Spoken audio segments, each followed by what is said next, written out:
the night before you fought John Tate, there was a situation. Can you explain that to me? What happened? A friend of mine I lived in Miami at the time.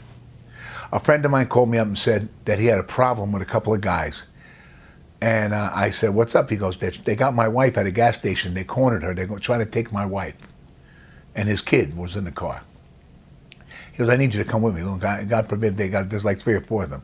So I said, "Okay." I said, "No gunplay, right?" He goes, "No." I said, "Okay, I'm coming." So I got in the car. I went with him. We get there. He jumps out of the car. He runs over, and him and the guy start fighting. They're fighting. And he tells his wife, "Get out of here." So she leaves and goes home. And I made sure she was, able to do that, So the other guy just said, "Stay out of it. I don't want to get involved. You don't want to get involved. It's between them. Let them do what they got to do." So they were fighting. George, my friend's name was George. He started to get the best of the kid. He was hitting him really hard. So I pulled George off, and I go to the guy, stay down, stay down. He jumps up and hits me when I'm looking at George. He hits me. So I turned around and hit him to the body, a natural reaction. I hit him to the body, so he went back down. They didn't know George's name. Nobody knew George, but when they said the big American, so the police came to my house. They asked me what happened. I told them just what I told you. They said, "Well, we're going to need you. Don't leave town." I said, I'm leaving tomorrow. I'm going to Vegas to fight." They said, "Oh, you better not leave." I said, "What are you, crazy? You know how much money I'm making? I got to go fight tomorrow." Yeah. So they go, "Well, there's going to be a problem." I said, "There's no problem. I just told you what happened, and if you can't believe that, that's on you." I said, "I'm leaving." So I left. They had a friend who used to work with them in Miami, Dade Metro, and they called him because he was out in Vegas working out there, and he came to my room and they arrested me.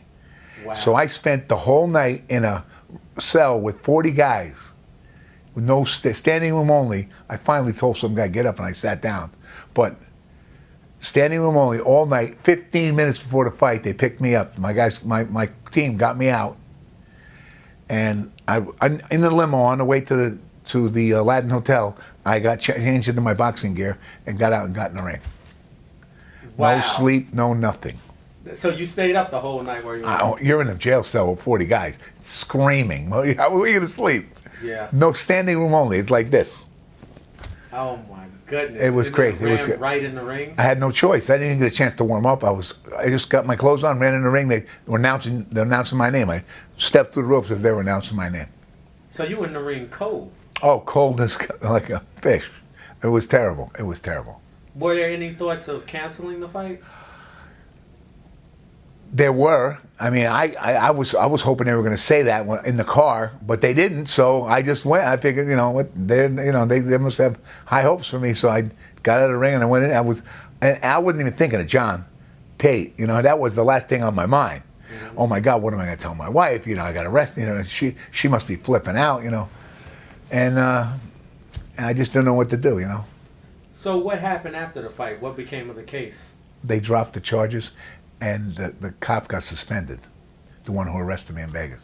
Yeah, because I feel like that's out of your jurisdiction, out of his jurisdiction. He had no reason to do nothing. He got a phone call from a friend. He did a friend a favor. Yeah, how can he make an arrest in Vegas? They did it. They walked me through the casino in handcuffs. Wow. All my team and Lou Duva, Murray Gavey, Angelo Dundee, all those guys were there. Dwayne Simpson were all there. And I walked through the casino. I said, "Hey guys," and they looked at me. They go, "Where are you going?" They got me. Wow. So they knew about the incident. Well, they knew right then and there. I didn't tell them about what happened in Miami, because it was nothing. It was like it was a 2-minute thing. Yeah.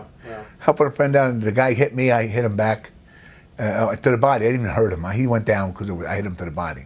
Right. And because they didn't know nobody else, and it happened at a gas station, and there was a lot of people watching. They said the big American guy. They came to me.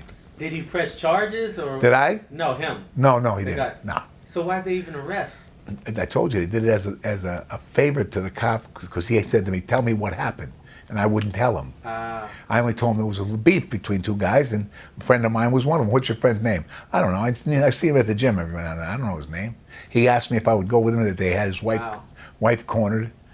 I thought they were going to arrest him too. And he has a wife and kid, like me. I had twins at the time. a boy and a girl. You know, they were my babies. Man, you are a stand-up guy. You didn't give up his name. No, either. I wouldn't give up You his said, "I name. just want-" Man, you are a true stand-up guy. You're the kind of guy I like having on my channel. Man. Yeah. Yes, I like that. Yeah, stand-up guys are great. They're the ones that take the beating. Hey, but you know, Hey, you gotta do what you gotta do. I mean, I'm all about being it's right. respectable. Exactly. It's respectable. It's all about respect. It's definitely respectable. I mean, my friend? He even called the police station and said it was me that they're looking for, and he was gonna come down. Oh, that it was him. Yeah. So he was gonna. He was gonna come and switch with yes, come switch places. But the cop told him, we don't need you now. Wow. So it was just a scam, just to be a tough guy, you know, because I wouldn't say nothing to him. Now my question is, did they have money on Tate? Oh no. Because it sounds like sabotage to me. I don't think so. Hey, do you know what the spread was? I mean, the odds were? He was a slight favorite. Yeah, maybe little more, maybe 4-1. 4-1. Yeah. So hey, they throw down some action. What do we do? Guarantee the other guy doesn't get any sleep. Yeah, that was sure. That was for sure. Did anyone in the cell know who you were? No. They were all. They were, you know, it was a Friday night, and all the people from the streets were. They fill up the Las Vegas. They fill up those cells. You know. Yeah. I'm telling you, it was 40 guys in a cell that handles 8. 40 guys standing up, body to body. You couldn't even breathe. It smelled so bad in there. It was, you know. Yeah. But what are you gonna do?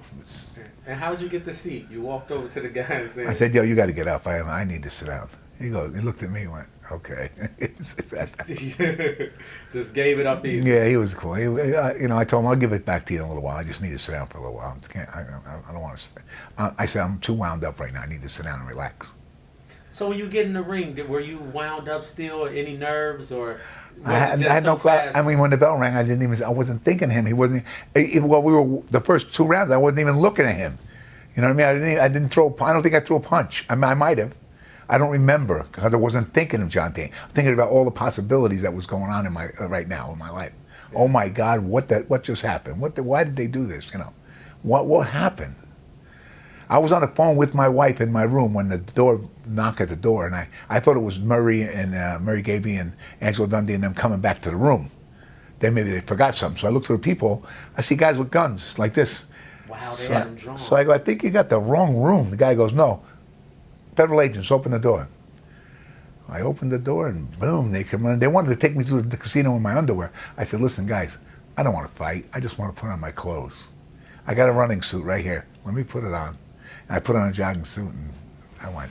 Were they really federal agents though? I don't know. I never found out. I just left. I mean, they dropped me off. They took me to the jail, so they had to be law enforcement. They took me to the jail and they booked me in, and then I sat there and waited, and then I told you 15 minutes before the fight, I was released, and they rushed to the Aladdin Hotel, and I ran in and jumped in the ring, and that was that.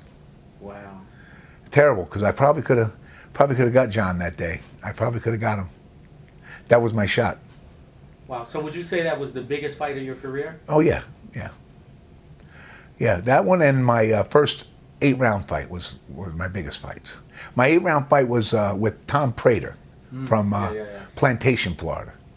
Tom was a tough kid. You know, Tom fought everybody. You know, but he was my first 8-rounder.